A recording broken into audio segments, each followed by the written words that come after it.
తిరుమల శ్రీ వెంకటేశ్వర స్వామివారి దర్శనం జన్మజన్మల పుణ్యఫలంగా భావిస్తారు భక్తులు. స్వామివారి చల్లని చూపు, కరుణ మనపై ఉంటే చాలు అన్ని పనుల్లో విజయాలు తథ్యమని భావిస్తారు. ఎన్నో వ్యయ ప్రయాసాలు స్వామివారిని క్షణకాలం దర్శిస్తారు భక్తులు. అలాంటిది తమ మనోనేత్రంతో దర్శించే అంధులకు ఆ దేవదేవుని దర్శన భాగ్యం కలిగితే వారి ఆనందాలకు అవధులు ఉండవు. స్వామివారి ఆలయంలో ఆ దేవదేవుని దివ్యశక్తులు స్పృశిస్తే చాలని భావించారు.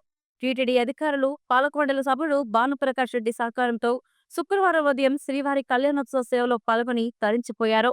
దాదాపు 100 మంది దివ్యాంగులు శ్రీవారిని దర్శించుకున్నారు.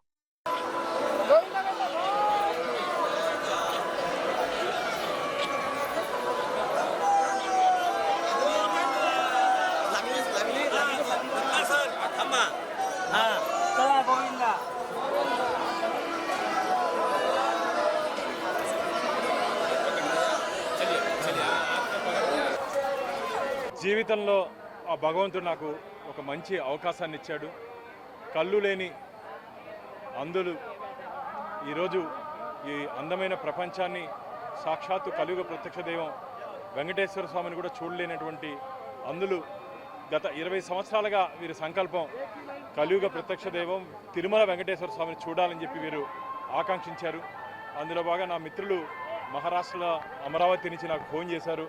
ఇలా మేము రావాలనుకుంటున్నాం, స్వామివారి దర్శనం చేసుకోవాలని చెప్పి వెంటనే టీటీడీ అధికారులతో మాట్లాడిన తర్వాత వీరికి ప్రత్యేక దర్శనం ఏర్పాటు చేయడం జరిగింది. దానికి సంబంధించి వాళ్ళ టికెట్లు కూడా ముందే బుక్ చేసుకున్నారు వీరు కళ్యాణోత్సవాన్ని. అందులో భాగంగా వీళ్ళందరినీ ఈరోజు 100 మందిని ఈరోజు మేము ఇక్కడికి దర్శనానికి తీసుకురావడం జరిగింది. ఎంతోమందితో ప్రధానమంత్రితో, ముఖ్యమంత్రితో, కేంద్ర మంత్రులతో ఎంతోమందితో నేను దర్శనానికి రావడం జరిగింది. ఈరోజు వీరికి దర్శనం అయిన తర్వాత ఒక ఆత్మ తృప్తి. ఎందుకంటే వీరికి అడిగా మీకు కనపడదు కదా, ఏ విధంగా అంటే మాకు ఆ గుడిలో అడుగు పెడితే చాలు, ఆ స్పర్శ చాలు మాకు అని చెప్పిన ఆ మాటలకి నా కంట్లో నీళ్ళు వచ్చాయి. అంత భగవంతునికి అనుబంధంగా భగవంతుడితో వారు వెంకటేశ్వర స్వామి గురించి విని విని వారి ఆలయంలో ఆ స్పర్శ కావాలని చెప్పి కోరుకున్నారు. ఈరోజు వారి కోరిక కలియుగ ప్రత్యక్ష దైవం వెంకటేశ్వర స్వామి తీర్చడం జరిగింది. ఈ సంకల్పంలో నా మిత్రులు మహారాష్ట్రలో ఉన్నటువంటి అమరావతి నుంచి వచ్చినటువంటి మిత్రులు వీరిని నిన్న సాయంత్రం ట్రైన్లో తీసుకొని వచ్చి ఈరోజు ఉదయం ఇక్కడ తీసుకొని వచ్చారు.